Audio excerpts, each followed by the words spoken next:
नमस्कार, मैं हूं नेहा आनंद। स्वागत है आप सभी का हमारे म्यूचुअल फंड्स और पर्सनल फाइनेंस के फ्लैगशिप शो में। ये मंथली सीरीज का दूसरा एपिसोड है। आज हम आपके लिए कौन सी काम की बात लेकर आए हैं, कौन से म्यूचुअल फंड्स इस समय आपके लिए होंगे बेस्ट, कौन से नए एनएफओस खुल रहे हैं जहां आपको ध्यान देना है और आप पैसे लगा सकते हैं। आपके मन में ये सारे सवाल हैं। इन सारे सवालों के जवाब देने के लिए हमारे साथ जी बिजनेस के मैनेजिंग एडिटर अनिल सिंह भी स्टूडियो में जुड़ चुके हैं। आइए करते हैं म्यूचुअल फंड के मास्टर क्लास की शुरुआत। सर, हमने पिछले महीने ही इसका श्री गणेश किया है शो का। इसकी ये दूसरी सीरीज है और लोगों को काफ़ी पसंद भी आ रहा है। इससे पहले कि मैं सीधा डीप डाइव करूं, सर पहले बताइए एसआईपी में जो धुआंधार निवेश हो रहा है, कैसे आंकड़े अक्टूबर महीने के निकल कर? बहुत ही जोरदार, शानदार नेहा। और सबसे बढ़िया बात है कि जिस तरह का बाजार का मूड माहौल है उसको देखते हुए नंबर्स बहुत अच्छे हैं, क्योंकि लोगों को डर ये था कि ये जो बाजार खराब हो रहे हैं, ये लोग पैसा लगाना कम तो ना कर दें, बंद तो ना कर दें। कम करें तब तक तो ठीक है, निकालना तो शुरू ना कर दें। लेकिन इसके विपरीत पैसा बढ़कर बढ़ा है। जो अक्टूबर के महीने में आए हैं एसआईपी के नंबर्स, वो अब तक के हाईएस्ट है। 25,000 करोड़ के पार, 25,323, पहली बार 25,000 करोड़ के पार पहुंचे हैं। तो कहीं कोई दूर दूर है। और पिछले साल के अक्टूबर से कंपेयर करेंगे तो 48% ज़्यादा है। तो म्यूचुअल फंड में जो एसआईपी वाले इन्वेस्टर्स हैं, मैच्योर हैं, समझदार हैं और वो पैसा लगा रहे हैं। कमज़ोर बाजार में भी भरपूर लगा रहे हैं और कॉन्फिडेंस के साथ लगा रहे हैं कि एसआईपी होती इसी दिन के लिए भाई कि जब बाजार कमज़ोर हो तब पैसा लगाएं। मजबूत बाजार में तो सब लगाते हैं, समझदार निवेशक उसमें लगाते हैं। अब हो ये रहा है कि म्यूचुअल फंड इंडस्ट्री में टोटल मिलाकर जो AUM है, अब वो रिकॉर्ड ऊंचाई पर पहुंच चुका है। अक्टूबर में 67 लाख करोड़ के ऊपर, 67 लाख करोड़। ठीक है। इक्विटी फंड का जो AUM है वो 67 लाख सितंबर में करीबन ये दोनों इक्विटी और डेट मिलाकर ओवरऑल है। इक्विटी फंड में निवेश 21% बढ़कर आया है और करीबन 41,887 करोड़ रहा है इक्विटी फंड का निवेश, ये आपके लिए। और डेट फंड में 1,57,000 करोड़ का आया है निवेश। हालांकि दिखने में बहुत बड़ा दिख रहा है, लेकिन इसमें कुछ अंदर यहाँ डिटेल्ड वो हैं चीज़ें, वो मैं समझाऊंगा आगे। हाइब्रिड फंड में 16,860 करोड़ का इन्वेस्टमेंट आता हुआ दिखा है। तो सितंबर के मुकाबले में हाइब्रिड फंड, डेट फंड और इक्विटी फंड तीनों में पैसा बढ़कर आया है। तो सितंबर से उल्टा अक्टूबर का महीना बेहतर रहा है, क्योंकि बाजार के लिए खराब था लेकिन म्यूचुअल फंड इंडस्ट्री के लिए बेहतर रहा है। ओके, तो सर अब किस तरह के फंड्स में आए, ये जो ट्रेंड है सर इसको थोड़ा सा ब्रेकअप करके समझाइए। देखिए, पहले इक्विटी फंड की बात करते हैं। इक्विटी फंड में 3 तरह के फंड में ज़्यादा है। मैं जो हार्डकोर इक्विटी फंड है वो बता रहा हूँ। पहला flexi cap fund. Flexi cap fund में 5,000 करोड़ से ज़्यादा का पैसा है और लार्ज और मिड कैप में 4,850 करोड़ का आया है, तो लगभग बराबर है। मल्टी कैप फंड में भी 3,600 करोड़ के आसपास का है। ये क्या बताता है?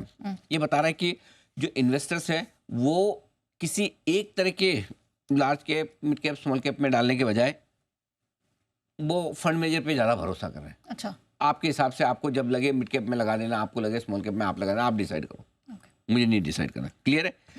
अब आइए डेट फंड में। जो मैं कह रहा था ना 1,57,000 करोड़ देखकर आपको लगा इतना पैसा, ना वो सारा पैसा ज़्यादा लिक्विड और ओवरनाइट फंड में, उसको मैं डेट फंड जैसा नहीं मानता। वो पार्किंग है। ओके। जो डेट फंड में पैसा आ रहा है वो कॉर्पोरेट बॉन्ड फंड में 4,600 करोड़ का है और गिल्ड फंड में 1,375 करोड़ का। तो बहुत ज़्यादा लॉन्ग टर्म पैसा नहीं है, वो शॉर्ट टर्म मनी है पार्किंग के हिसाब से। बट लॉन्ग टर्म मनी जो आया है, वो अच्छा पैसा जो आया है वो कॉर्पोरेट बॉन्ड में आया है 4,600 करोड़ का। अब आइए हाइब्रिड फंड, जहाँ कुछ इक्विटी कुछ डेट। एक तो आर्बिट्राज फंड है, उनको नाम के लिए इक्विटी, लेकिन वो है तो बेसिकली डेट फंड टाइप ही। तो बड़ा पैसा वहाँ है, 7,800 करोड़ के आसपास का, 7,200 करोड़ के आसपास का वहाँ है। 2 इंटरेस्टिंग फंड कैटेगरी हैं जिनमें पैसा है। एक मल्टी एसेट एलोकेशन फंड, जिसमें एक से ज़्यादा एसेट्स होती है। गोल्ड, सिल्वर हो गया, फिक्स इनकम हो गया, इक्विटी हो गया। वहाँ 3700-3800 करोड़ आए हैं, अच्छी बात है। बैलेंस एडवांटेज फंड, जहाँ इक्विटी भी है, डेट भी है। इन दोनों फंड का फायदा क्या है? यहाँ इन तीनों फंड का, ये है हाइब्रिड फंड, इनका टैक्सेशन इक्विटी फंड की तरह है। तो इसलिए काफ़ी लोग उधर भी पैसा लगा रहे हैं। ये अक्टूबर महीने के आंकड़े। चलिए, ये तो ब्रेकअप हमने समझ लिया, लेकिन अब हमारे दर्शक आई एम श्योर जानना चाहते हैं कि इस सीरीज का टॉपिक क्या है। तो मैं जरा बता दूं कि एनएफओ पर जो सेबी का नया प्रस्ताव है, हम इस सीरीज में उस पर ही फोकस करने वाले। तो सर ये पहले प्रस्ताव नया है क्या, इसकी डिटेल जरा समझा दीजिए। देखिए, सेबी ने एक प्रस्ताव रखा है म्यूचुअल फंड इंडस्ट्री के सामने, म्यूचुअल फंड इन्वेस्टर्स के सामने, जिस पर आप अपनी राय भेज सकते हैं कि जो भी एनएफओ आते हैं, म्यूचुअल फंड जो नया फंड ऑफर लेकर आ रहे हैं, नई स्कीम लेकर आ रहे हैं, उसमें जो भी पैसा आता है वो पैसा कब और कैसे इन्वेस्ट किया जाए। तो कैसे इन्वेस्ट किया जाए वो तो म्यूचुअल फंड के ऊपर है, लेकिन कब किया जाए उसको लेकर गाइडलाइन आई है। अभी और इसमें जो प्रपोजल दिया है वो ये कि यूनिट जब भी आप अलॉट करें, जैसे आपका एनएफओ बंद हो गया, एनएफओ बंद होने के 2-4 दिन में आपकी यूनिट एलोकेशन हो जाती है। करेक्ट। जैसे यूनिट आई, यूनिट एलोकेट होते ही आपको 30 दिन के भीतर भीतर पैसा इन्वेस्ट कर देना चाहिए।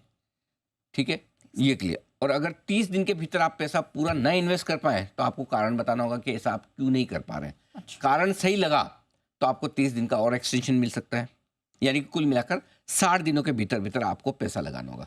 अगर फंड कोई 60 दिनों के भीतर अपने एनएफओ का पैसा न लगा पाए तो वो नया एनएफओ नहीं ला पाएगा। अच्छा। आप ये नहीं कह सकते मैं टेक्नोलॉजी का एनएफओ लाया हूँ तो अभी वो उसका तो बाद में लगूंगा, पहले मेरे को इंफ्रास्ट्रक्चर का भी लाने दो, अब मैं फार्मा के भी लाऊंगा ना। पुराना एनएफओ अगर आपका है 60 दिन में पैसा नहीं लगाए तो नया एनएफओ नहीं ला सकेंगे, और तभी ला सकेंगे जब पुराना इन्वेस्ट हो जाए। 30 अक्टूबर को सेबी ने कंसल्टेशन पेपर जारी किया था, 20 नवंबर तक लोगों को सुझाव देने थे।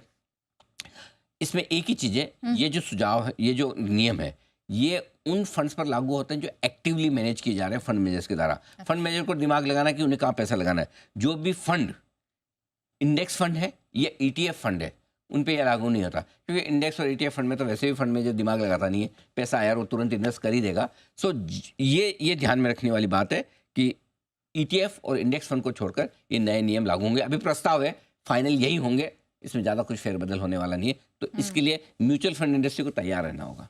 तो sir, now that we are discussing it, ये क्यों एनएफओ का पैसा लगने में देरी होती है सर? देखो, देरी होने के कुछ कारण हैं। पहली कारण तो ये कि देखो, हमेशा मार्केट में अपॉर्चुनिटी की तलाश में रहते हैं फंड। Correct. अगर मुझे लगता है आज नहीं कल मार्केट नीचे मिलेगा, अगले हफ्ते नीचे मिलेगा, तो मैं आज क्यों लगूँ, रुकूंगा। अच्छा। करेक्ट। तो सबसे पहली चीज़ तो सही मौका होना चाहिए तब पैसा लगाऊं।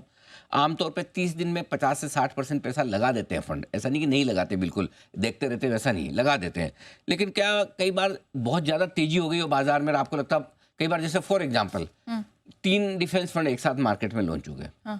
अब क्या होता है, सबको पता है 3 डिफेंस फंड लॉन्च हो रहे हैं, तो ये आके पैसा लगाएंगे। तो कई बार स्मार्ट है ना लोग होते हैं ना, जो बड़ा अल्ट्रा एचएनआई है, वो पहले से खरीद के बैठ जाते हैं।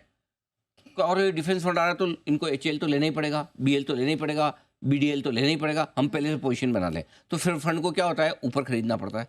तो फंड कई बार इंतजार करते हैं, चलो देखते हैं, थोड़ा हल्का होना। हाँ हम लेने ऐसा। सो इसलिए कई बार तेजी ज़्यादा हो जाती है। कई बार क्या होता है कि मंदी होने लगती है कि भाई बाजार बहुत बढ़ गया, घट भी सकता है, घट जाए तो उसके बाद पैसा लगाएं, इसलिए भी वो इंतज़ार करते हैं। तो कुल मिलाकर फंड मैनेजर ये चाहते हैं कि उनकी एंट्री सही लेवल पर हो, इसलिए वो इंतज़ार करते हैं।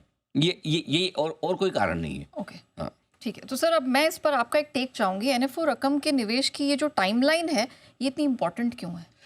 अभी ऐसी कोई समय सीमा नहीं कि कब आप लगाएं। अच्छा। हाँ, नॉन एनएफओ वाले के लिए ज़रूर है कि आप 90 दिन में पैसा लगाएं। रेगुलर एसआईपी से आने वाले जो पैसे हैं उनको 90 दिन में लगा लेना चाहिए। सेबी का ये मानना है कि कुछ कुछ स्कीम में 90 दिन से ज़्यादा भी समय लगा है। कुछ ज़्यादातर एनएफओ वैसे 30 दिन में लगा देते हैं पैसा। ऐसा नहीं कि 30 दिन, और 30 दिन की मोहलत और मिल जाएगी एडिशनल, तो 60 दिन काफ़ी हो जाएंगे। और अगर 90 दिन में पैसा लग भी रहा है तो ऐसी बहुत चिंता की बात नहीं है। लेकिन जो एनएफओ देरी कर रहे थे उनके लिए सेबी लेकर आई है प्रस्ताव। तो अगर देरी कर रहे हैं, जरूरत से ज़्यादा कर रहे हैं, अनाप शनाप कर रहे हैं, और अगर क्या होता है, अगर कोई फंड एनएफओ लेके आया है तो वो ये मानता है ना कि ये टाइम सही है पैसा लगाने के लिए या फंड लॉन्च करने के लिए, और इस थीम में तभी लाता है। जब ला रहा है तो फिर लगा क्यों नहीं रहा, लॉजिकल बात ये है। इस वजह से ये सेबी के प्रस्ताव आए। ओके, चलिए अब यहाँ से हम आगे बढ़ते हैं और अब वक्त हुआ है फंड ऑफ द मंथ का।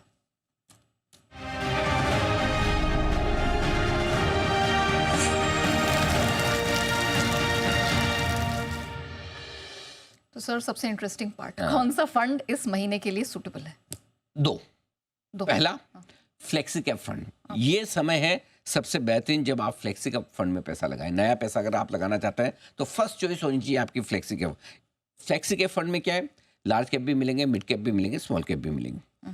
मिनिमम 65% इक्विटी में होता है पैसा, तो इक्विटी फंड की तरह काम करता है। फंड मैनेजर अपने हिसाब से दिमाग लगाकर कितना लार्ज कैप में रखना है, कितना मिड में, कितना स्मॉल में करना है, वो अपने हिसाब से एडजस्ट कर लेते हैं। सभी तरह के शेयरों में, छोटे से लेके बड़े, सब में पैसा लगाने का मौका मिलता है। और इन फंड्स में अगर आप पैसा लगाने की सोच रहे हैं इस महीने, तो 3 से 5 साल का नजरिया आप रखें। और कुछ बड़े फ्लेक्सी कैप फंड मैं आपके सामने रख रहा हूँ जो आप कंसिडर कर सकते हैं। Parag Parikh HDFC flexi fund, ICICI pru flexi cap fund. अगर मुझे एक पूछेंगे आप, तो इसमें एचडीएफसी फ्लेक्सी कैप फंड की परफॉर्मेंस भी अच्छी रही है, साइज भी बढ़िया है, यहाँ पर आप कंसिडर कर सकते हैं। ठीक है सही। तो फ्लेक्सी कैप फंड आपने कहा कि एक और भी फंड आपको पसंद है? Large and mid cap fund. कुछ फंड्स ऐसे होते हैं जिनमें लार्ज कैप भी है, मिड कैप भी, स्मॉल कैप नहीं है। तो इसमें क्या होता है, 35% पैसा लगाते हैं वो लार्ज कैप में, 35% मिड कैप में, बचा हुआ 35% अपनी मर्जी से कहीं भी लगा सकते हैं, है ना। तो 1/3 पैसे में आज़ादी है। फ्लेक्सी कैप फंड में पूरे 100% में आज़ादी है फंड मैनेजर को, इधर 35% में आज़ादी है। तो 70% पैसा जो लगता है वो टॉप की 250 कंपनियों में लगता है, बाकी फंड मैनेजर अपने दिमाग से लगा लेता है, जिसमें मिड, स्मॉल, लार्ज तीनों आ सकता है, ठीक है। इसमें ग्रोथ और स्टेबिलिटी दोनों पर फोकस होता है। जैसे कि मार्केट तेजी है तो वो मिड कैप स्मॉल कैप पे मिड कैप पे फोकस बढ़ा देगा ताकि रिटर्न बढ़े। मार्केट खराब हो रहा है तो मिड कैप से फोकस कम करके लार्ज कैप पे कर देगा तो कम घटे। तो बाजार के मूड माहौल के हिसाब से फंड मैनेजर अपना डिसाइड करते हैं। कुछ फंड इसमें जो इंटरेस्टिंग है, Mirae Asset large and mid cap fund, SBI large mid cap fund, Kotak equity opportunity fund, ये 3 फंड है जो रिकमेंडेड है इस कैटेगरी में। आप चाहें तो इनमें निवेश कर सकते हैं। अब मैं सवाल स्कीम ये के होता है साथ भी बता रहा हूँ, हाँ। ताकि कहीं ये ना लगे यार आपने वो तो बता दिया फ्लेक्सी कैप ले लो, आपने ये भी बता दिया लार्ज मिड कैप ले लो, कौन सा लूं, ये है। सर कौन सा लूं ये तो बता दी, लेकिन अब पैसा कैसे लगाना है सर, इसमें आपकी टेक चाहिए होगी। हाँ, तो इस मार्केट में पैसा लगाने के लिए हम जो इन्वेस्टर्स चाहे वो एग्जिस्टिंग है चाहे नए, उनको मैं एक अलग स्ट्रेटेजी दे रहा हूँ और इस स्ट्रेटेजी का नाम है शॉर्ट ब्लास्ट SIP। अरे वाह। SIP तो आप सब लोग जानते हैं कि सिस्टमेटिक पैसा लगाना है। शॉर्ट ब्लास्ट SIP में क्या करना है, अब वक्त आ गया है जब निफ्टी ऊपर से 10% करेक्ट हो चुका है, मिड कैप स्मॉल कैप उससे ज़्यादा हो चुके हैं, 12-13% करेक्ट। अब आपको 4 किश्तों में पैसा लगाना है, 4 इंस्टॉलमेंट में। नंबर 1 23,200 23,500 के आसपास के अभी जो लेवल है निफ्टी के, उसी पर लगा लीजिए, पहली। नंबर 2 22,000 के आसपास अगर निफ्टी आए तो दूसरी इंस्टॉलमेंट लगाइए, 1000 पॉइंट 1200 पॉइंट नीचे। 22,000 की क्या सिग्निफिकेंस है, 22,000 की सिग्निफिकेंस 21,900 22,000 के आसपास इलेक्शन के दिन के लोज थे हमारे, बंद बेस जहां बाजार बंद हुआ था इलेक्शन के दिन। इस साल का सबसे बड़ा इवेंट था वो, इनफैक्ट 5 साल का, और उस दिन रिजल्ट उम्मीद से खराब आए थे। उस दिन जो बाजार गिरने के बावजूद जहां बंद हुआ वो 22,000 के करीब था। तो 21,900 22,100 रेंज निकल कर आती है, उसके आसपास दूसरी किश्त लगा लें। इलेक्शन के दिन के लोज जो है वो 21,300 के आसपास के हैं। तीसरी इंस्टॉलमेंट अगर वहां आए मार्केट तो वहां लगाइए, ठीक है। चौथी इंस्टॉलमेंट ये बच गई। इसके 2 तरीके लगाने हैं। या तो हम अगर ये लेवल आ जाएंगे तो हम फिर देखेंगे, हर महीने तो शो कर ही रहे हैं कौन सा एक ही महीने में आ जाने वाले हैं, आएंगे भी नहीं आएंगे पता नहीं। अगर आ जाए तो उस समय हम बताएंगे कब लगाना है, नीचे के कौन से लेवल पे। दूसरा तरीका नेहा, घटे ही नहीं बाजार और बढ़ जाए तो 4th इंस्टॉलमेंट वहां आ जाए, बाकी रह जाएगी ना। तो 4th इंस्टॉलमेंट हम इस वक्त अगर 24,500 के पार निकलकर निफ्टी टिक जाएगा, बंद हो जाएगा, तो हम चौथी इंस्टॉलमेंट एक रिकवरी पर लगा देंगे।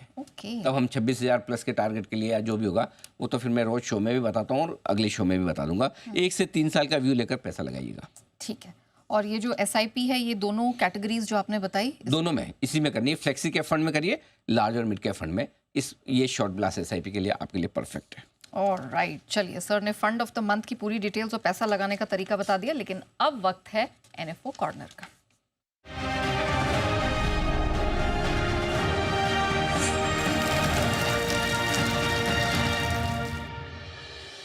सर अभी NFO ऑफ द मंथ पहले पूछने से मैं ये जानना चाहूंगी कि कौन कौन से ऐसे NFOs है जहां नजर रखनी है।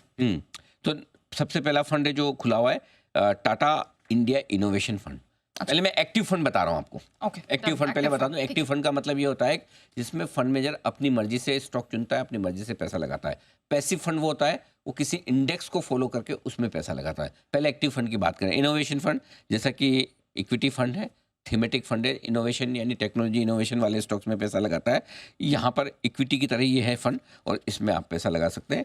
टाटा इनोवेशन फंड 11 से 25 नवंबर यानी 25 तारीख को ये होगा बंद, उससे पहले पहले आप चाहें तो पैसा लगा सकते हैं। 80 से 100% पैसा इसमें इक्विटी में रहेगा। दूसरा है Bajaj Finserv consumption fund. Consumption की स्टोरी में अगर आपका इंटरेस्ट है तो ये एक अच्छा फंड हो सकता है। थीमेटिक फंड है ये भी, कंजम्पशन से जुड़े शेयरों में पैसा लगाता है। 22 तारीख को ये भी खुला हुआ है और यहाँ पर भी 80 से 100% पैसा घरेलू कंजम्पशन कंपनियों में रहेगा और बाकी 0 से 20% पैसा अलग अलग तरीके से आपके लिए निवेश हो सकता है। तीसरा फंड ये बड़ा इंटरेस्टिंग है, आमतौर पर इस तरह के फंड कम देखने को मिलते हैं। Kotak transportation and logistic fund. Generally इस थीम में आपको फंड कम मिलेंगे, मुश्किल से मेरे ख्याल से एक आधी कोई और फंड होगा जो ट्रांसपोर्टेशन और लॉजिस्टिक्स से रिलेटेड हो, तो इन्होंने बनाया। अब इनमें स्टॉक वही कॉनकोर से लेके कई सारे आएंगे ट्रांसपोर्टेशन रिलेटेड, आजकल नई नई कुछ कुछ कंपनियां, जैसे जिंक का टाइप की कंपनियां आ रही है, ये सब एजिस लॉजिस्टिक वगैरह ये सारे होंगे इसमें। तो ये भी ओपन एंडेड इक्विटी फंड है, एक्टिव फंड है, इस थीम पर है, लॉजिस्टिक्स वाली थीम पर, और 80 से 100% पैसा इसका इक्विटी में रहेगा, बाकी आप समझ ही सकते हैं ये बैलेंस हो गया। अगला एक्टिव फंड है सेमको आर्बिट्राज फंड। नाम के लिए इक्विटी फंड है, लेकिन ये इसे इक्विटी फंड ना माने, आर्बिट्राज वाला है। तो ये डेट से थोड़ा सा ज़्यादा रिटर्न आपको देगा। फिक्स इनकम वाले जो फंड होते हैं उससे थोड़ा सा बेहतर है, बट इसमें इक्विटी की रिस्क नहीं है। 21 नवंबर तक ये खुला हुआ है। इस फंड में भी आप NFO में पैसा लगा सकते हैं। और अगला जो फंड है इसमें PGIM India health care fund, prudential का ये फंड है, एक्टिव फंड है ये भी। ये हेल्थ केयर यानी कि फार्मा हेल्थ केयर से रिलेटेड स्टॉक्स में ये पैसा लगाने वाला है। 3 दिसंबर तक ये खुला है, इसमें थोड़ा समय है पैसा लगाने के लिए। और ये भी हेल्थ केयर से रिलेटेड सारे स्टॉक्स, जिसमें हॉस्पिटल्स हो सकते हैं, फार्मा रिलेटेड हो सकते हैं, कोई मेडिकल इक्विपमेंट बनाने वाली कंपनियां हो सकती है ना, फार्मा प्रोडक्ट डिस्ट्रीब्यूट करने वाली कंपनियां हो सकती है, इनमें ये पैसा लगाएगा। ये तो ये आपके लिए कितने हो गए? 1 2 3 4 5 आपके लिए एक्टिव फंड मैंने आपको बता दिया। अब कोई पैसिव फंड भी है सर इसमें? बिल्कुल है, पैसिव फंड। 2 पैसिव फंड है आपके पास में। और पहला पैसिव फंड है आदित्य बिरला सन लाइफ इंडिया इंफ्रास्ट्रक्चर फंड, जो ये फॉलो करेगा BSE का इंफ्रास्ट्रक्चर फंड इंडेक्स जो है उसको फॉलो करेगा। 28 नवंबर तक इसमें पैसा लगा सकते हैं। जो प्रोपोर्शन में ये इंडेक्स है उतना वैसे का वैसा पैसा लग जाएगा। इसमें फंड मैनेजर को अपना दिमाग नहीं लगाना। अच्छा। सिमिलर उसी कंपोजिशन में ये पैसा लगा देगा, इसलिए ये पैसिव फंड है, राइट। ओके। दूसरा है Nippon India Nifty auto index fund. ये भी पैसिव फंड है, ऑटो शेयरों में पैसा लगाएगा। इसका बेंचमार्क इन्होंने निफ्टी ऑटो इंडेक्स रखा है। तो निफ्टी ऑटो इंडेक्स में जो शेयर जिस प्रोपोर्शन में, उसी प्रोपोर्शन में ये पैसा लगाएगा। तो ये ध्यान में रखिए। तो ये 2 फंड ऐसे हैं जो आपके लिए पैसिव फंड है। इंफ्रास्ट्रक्चर में करना है आदित्य बिरला का, और ऑटो में करना है तो निप्पॉन इंडिया का। ठीक है सर, ये सारे फंड्स हैं जिस पर हम नजर रखेंगे, लेकिन आपको क्या पसंद है? NFO ऑफ द मंथ क्या होगा आपकी तरफ से? अब NFO ऑफ द मंथ तो जो खुला है उसी में से एक चुनना पड़ेगा। बिल्कुल करेक्ट। तो थोड़ी कांटे की टक्कर थी ऑटो में और टेक्नोलॉजी इनोवेशन फंड के बीच में।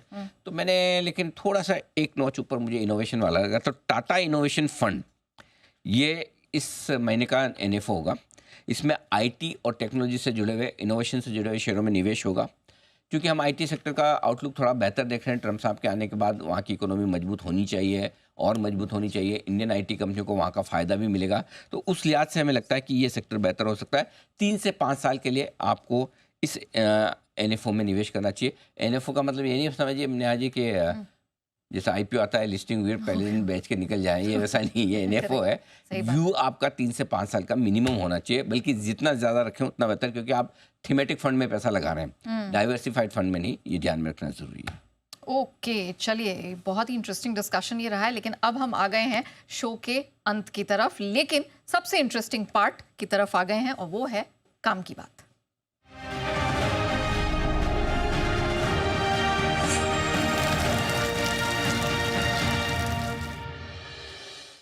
सर, इस सीरीज के काम की बात कौन सी है? नया देखिए, कई जगह मैं जाता हूँ और कॉन्फ्रेंसेस सेमिनार में मेरे को यंगस्टर्स बहुत मिलते हैं, हर एज ग्रुप के लोग मिलते हैं। तो कई बार मेरे को ऐसा होता है जो सीनियर सिटीजन है, रिटायर्ड लोग हैं, वो कहते हैं यार साहब हमारी तो बात ही आप नहीं करते। सही बात। हम कहाँ लगाएं पैसा हमारी रिस्क रिवॉर्ड के हिसाब से। तो आज मैंने उनकी जो प्रॉब्लम उसको एड्रेस करने की कोशिश की है।